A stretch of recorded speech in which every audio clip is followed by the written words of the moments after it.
Hi. Welcome. I'm Ken. Hi, Ken. It's nice to meet you. You too, Veronica. You have that necklace on. This is where it ended up. Oh, wow. Yes. I thought she threw it back in the ocean.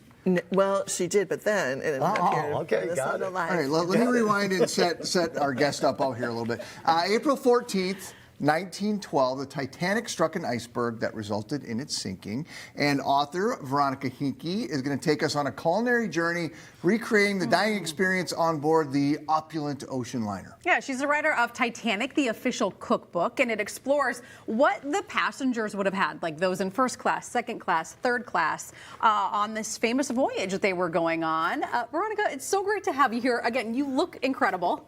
Thank you. It's good to be here. And you brought a table full of just brightly colored, lovely looking things. And I can't believe that these are some of the items that they ate. So let's talk a little bit about how you became fascinated with the Titanic and how this cookbook kind of came to be, because I'm curious about that. Well, I love to help people find simple ways to honor and have wonderful things to have for book club meetings and movie parties, movie nights.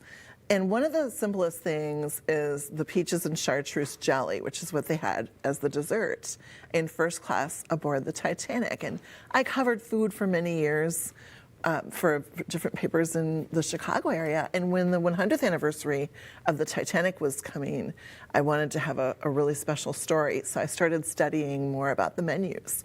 I read all kinds of different menus from first, second, and third class. And this is one of my favorite menu items, the peaches and chartreuse jelly. And this was from first class, I assume? Yeah.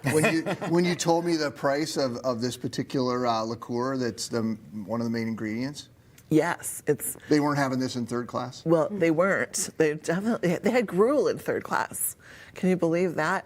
This is made with 130 different botanicals and herbs, and it's made in France by a brotherhood, and they've been making it since the 1700s. It's like 110 proof, isn't it? Yes, yeah, it's a wonderful. Take a sip, Chris. Very herbaceous. I'll be the judge of that. No, All right, so we're I'm going gonna to smell whip it. I'm up not gonna this take a sip. jelly. All right, tell us about this and what's in it and how you make it. On the stovetop, you want to boil your water and then dissolve a cup of sugar. It's a cup of water, a cup of sugar. Okay. And when you dissolve the sugar, when it's dissolved, you take it off the stove, turn it off, and then you want to have some bloomed, I would have already bloomed this gelatin.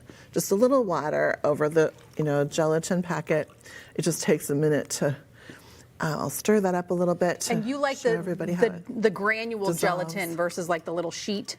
I do. Okay. Yeah, I prefer, I don't know, maybe just because of what I'm used to. Yeah, okay, fair enough. And when Sheet that's gelatin? dissolved- What's this voodoo you speak of?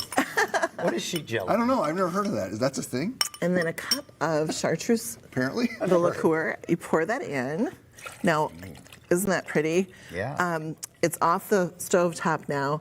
I love to add, this is what it looks like when it's done, because I have a pretty neon green food coloring. I love Awesome. to add that. Zhuzh it up a little bunch of bit. it. Looks more Yeah. appetizing. Yes, it does. Looks bright and green. And this is how it is when it's assembled. I'll show you how to put it together. You want to take, this is a coupe glass like they would have had aboard the Titanic. Very popular in the Edwardian era.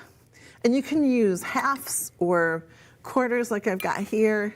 Just put a little jelly on. It's an expensive little hobby you picked up. And some cream. Yeah, you could have made it with a lot cheaper drink. That's for sure. And Lime jello. top it with some mint. And that look how simple that is to make. And it's so pretty and delicious. Well, and it makes sense too on a ship that was making this voyage that you would use things like canned peaches and Right. gelatin and things that all had a shelf life. Exactly. You know? Even though they did have refrigeration. Yeah. It was nice to have that. And they had the same assortment of cheeses every day for lunch Yeah, tell us about in that. first class. And I thought that was interesting because it shows us what the trends in cheeses were at that time. Plum pudding and other puddings were very popular. There was, Waldorf pudding, Victoria pudding. It takes about 4 hours to steam a pudding, though, so make sure you have a lot of 4 hours? time. Wow. Yes, on the stovetop. A lot of fish were on the menus. Sure. Herrings for breakfast and lots of different, like ling fish, which is similar to cod. So in all three classes, there was a lot of fish, and the puddings were very popular, of course, with the English influence. So getting back to third class, which is where Yes. I would be if I read Yeah, lucky enough. What did you say they ate? Well, they had gruel. What is that? It's a watery porridge, like a kind of an oatmeal type of, not with Oh, like oats, but slop? with, yeah, kind of, yeah. Like, We used to put call in it as short kids. slop. I got it. Yes. Okay. Well, that is an interesting thing that I'm glad you pointed that out for people who don't remember the history of it. But the class thing was a big deal on that ship. It was a very big thing.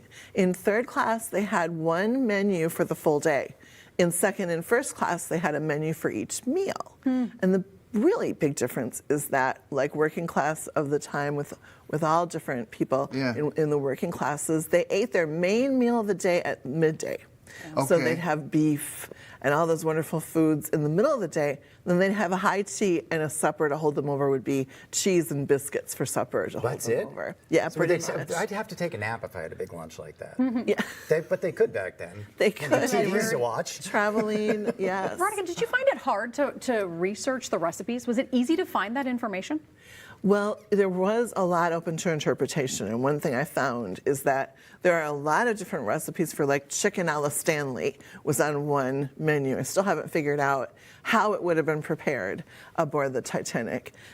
There's some people that make it with onions, some without, lots of different consommes, which is like a broth. On board, and those were definitely open to interpretation with what exactly ingredients were in them.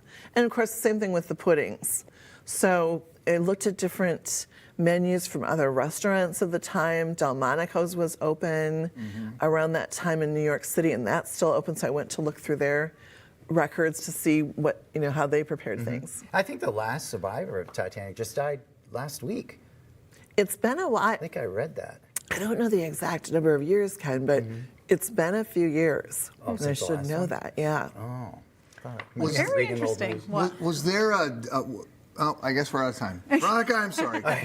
Thank you so much for We'll coming have to have and you back dressing again up so I for can us. ask that question. It's Thank awesome. you, Thank Ken. you. Yeah, you're welcome. Thank you. We will post the recipe for the peaches and chartreuse jelly to our website. If you want to make any of these items, the recipes for yourself, make sure you check out our books. We'll post a link to them on minnesotalive.com.